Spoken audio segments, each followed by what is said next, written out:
I promised you that it would be provocative. I promised you that there would be much that could be discussed for hours and hours, and I think you now know why I said that. Thank you all for coming. First off, Allison, I want to just ask you a little bit about what the film provoked for you and how you feel the film could actually make a difference. The film actually resonated a lot with me in terms of the fact that it's 2020 and that women in STEM are still facing all these gender diversity issues and challenges in the industry. For me, I think Lauren's story, when I learned about Lauren and her story, was particularly difficult for me because as women who work in the resources sector, which is quite prevalent in Western Australia, what Lauren went through isn't unique.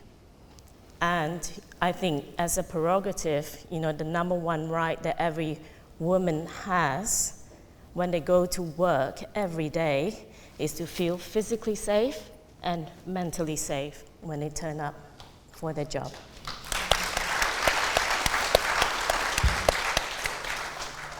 I strongly believe that people will participate where they experience being able to be fully self-expressed and being able to make a difference with their life. And the reality is that in engineering and in the sciences, that's not yet the case. I've been an engineer for nearly 30 years now, and I think the most common question I'm asked is, why are there so few women that are participating as engineers?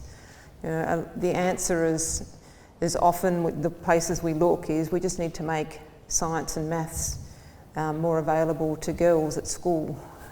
Now, if it was that simple, it would be 50-50. I think since I've been an engineer, I think we've moved the dial by 2%. Like, we would have done that by doing nothing, and we've put so much effort. And it's one of the most important focus areas for Engineers Australia is the opportunity of true diversity and true inclusion, because we have so many very important and previously intractable issues that we need to deal with as professionals. We have climate change, we have feeding the world, we have war, we have everything, all the human issues, and engineers are often looked to for the solution for those things, and we're failing. And part of the reason we're failing in so many ways is because we've not yet dealt with this important issue of making sure that we have the self-expression of every person who wants to make that difference. And I think this film has really, that was gritty, wasn't it? It was, and the leadership journey of each individual. 76 clever women can survive anything for 21 days, and I think we saw a lot of people surviving their own stories about their own leadership. Lauren, you were there. Yes, I'm Lauren Sandon, your friendly contaminated scientist, site scientist. I always cringe at that. So I'm just going to breathe because this is extremely intimidating for me, my first time in this sort of scenario. So. But what I wanted to share to align with that is, this was filmed 4 years ago. The people that we were on that ship are not the same people that we are today. A lot of us have gone on and very personally had triumphs. We may not be the same as Greta Thunberg out there, and we get on the rallies as much as we can too, but a lot of it is personal, and we're making change in our little communities, and a big part of that on the ship was recognising who your community is, and applying for something like this is one really easy way that everyone here can be exposed to that kind of leadership training and be part of our network, and we will. The 6th cohort has just been chosen, or is now out for applications, and that's 600 of us, like myself, who are now equipped and are changing our little parts of the world, and I think that's a great success.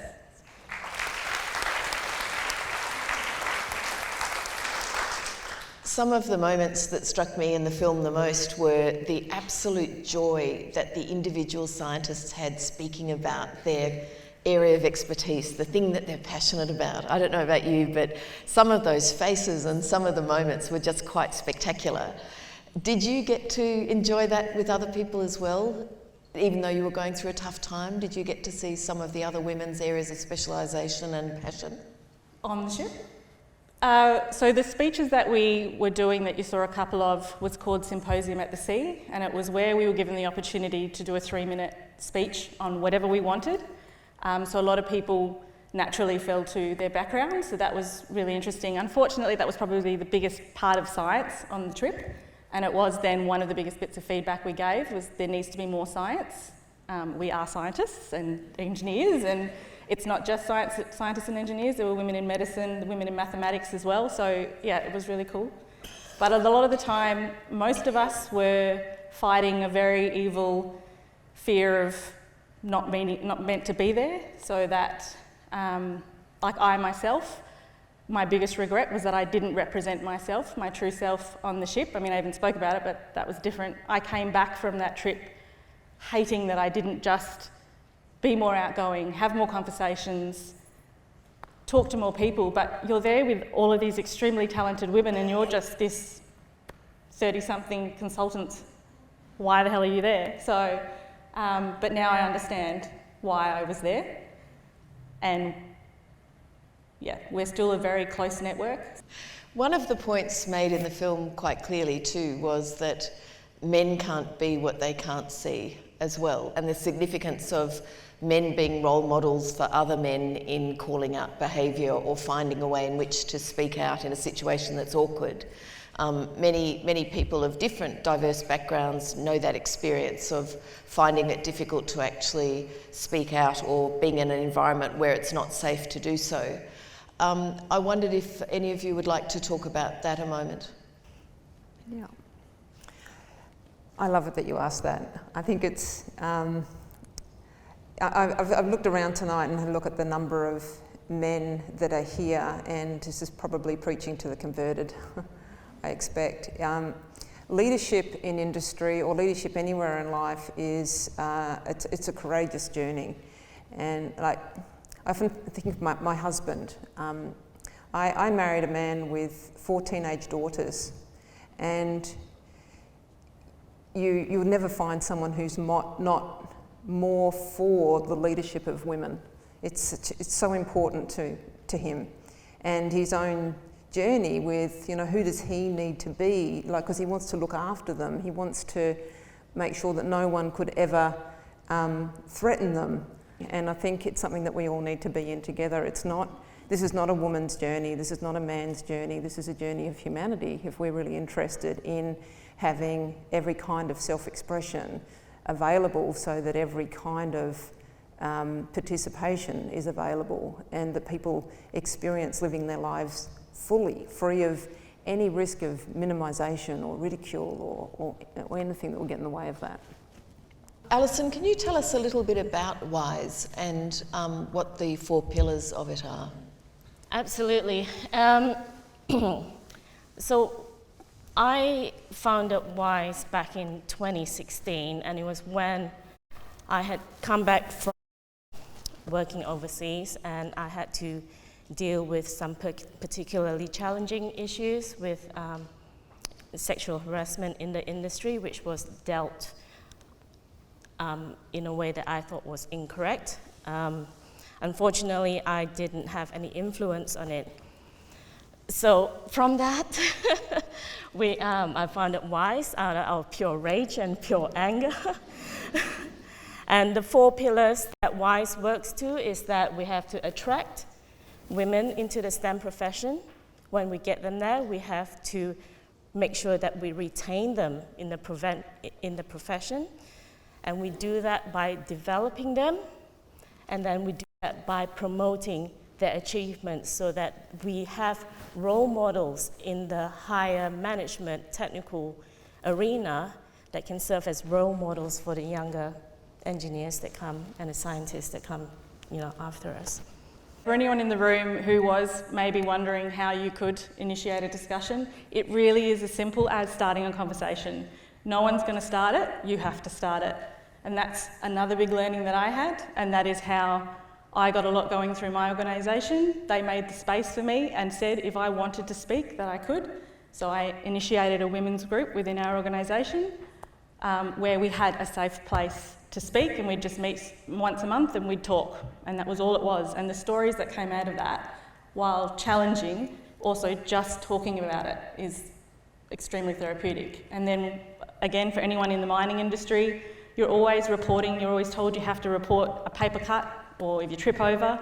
Why do we not report sexual harassment or mental abuse? Why are we not doing that? So again, just start the conversation. It'll be the biggest gift.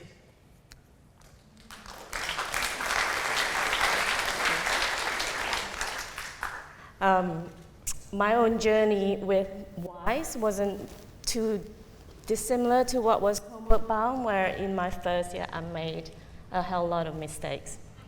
And one of my very biggest mistakes was I went home and complained to my husband. I got really offended because one of the guys walked up to me in industry and he goes, "Why are you doing this? Why are you studying WISE? Don't you realize it's the last place that men can be men?" And yeah, he did. And then he goes, your flyer, it doesn't attract men. And he walked away and I was really mad, I was really offended. And I went home and I ranted and enraged to my husband, and he goes, "Oh, he means this, what you're saying doesn't resonate with the men. So if you don't resonate with the men, how are they gonna care? And if they don't care, how are they going to be caring enough to change the workplaces that a lot of the men are in charge of, to make it a better place for the women?" And so WISE did also go on its own journey of being more inclusive and saying, well, how are we communicating to the general industry and to everybody else?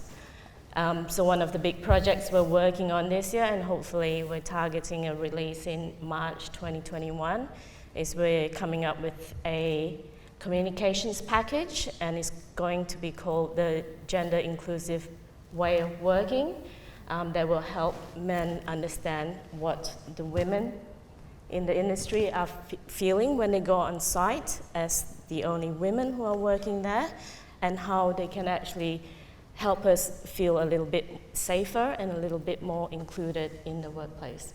I've had many an occasion in my career where I've said something around the boardroom table and it's like my words have just landed without being heard, and then 5 minutes later someone else says it and it was the best idea ever, right?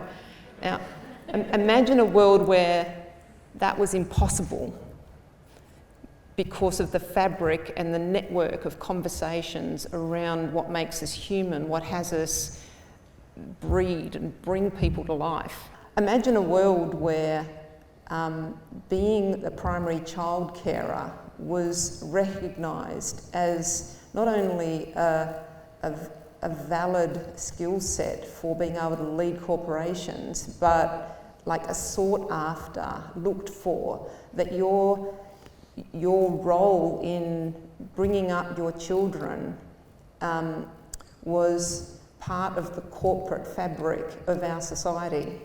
Now, it's a long way, we're probably a long way from that, but maybe not as far away as we think. Like if more of us talked about it. I'm a big believer that we have universal healthcare. We do that really well. We can do universal childcare as well. So everybody can get back to work, number one. Number two, if you are my third hat, as well I say, so I also am a partner in an engineering consulting firm. And in the position that I am, and I hope some of you are, you can create diverse, flexible workplaces that support the women who are taking time out to have kids. One of my most wonderful engineer, she's here in the audience, she would not like to be named, but she has 4 kids. Her 4th kid, she came back after 4 months of having her child, and she's back working 3 days a week, and we make it happen. around her and what she needs for her family. So all the workplaces can make it happen. And if one thing COVID has shown is we can make flexible work work. Personally, I built a picture in my head about, and I'm going to get emotional, I knew it would happen. Pre-trip, I was at a wall. I didn't know how to get through, I just knew I needed to be on the other side. And it wasn't until meeting all those women and sharing my story that I realised I just needed to look left and right to people that I could talk to and who had been through similar situations, and we collectively could build a door which would get us through to the other side. If you don't have a role model, think about what your ideal role model is and you be that person. And slowly you go and you join WISE and you go and join Indonesia's Australia, and you meet more and more women who, like there's a lot of us out there that are all aligned with this similar value, and you learn a lot that way. And that's how we build strength together and we can make that change. You can't do it on your own, it's together. Stronger together. Lauren and Allison and Jillian, thank you so much for your time tonight.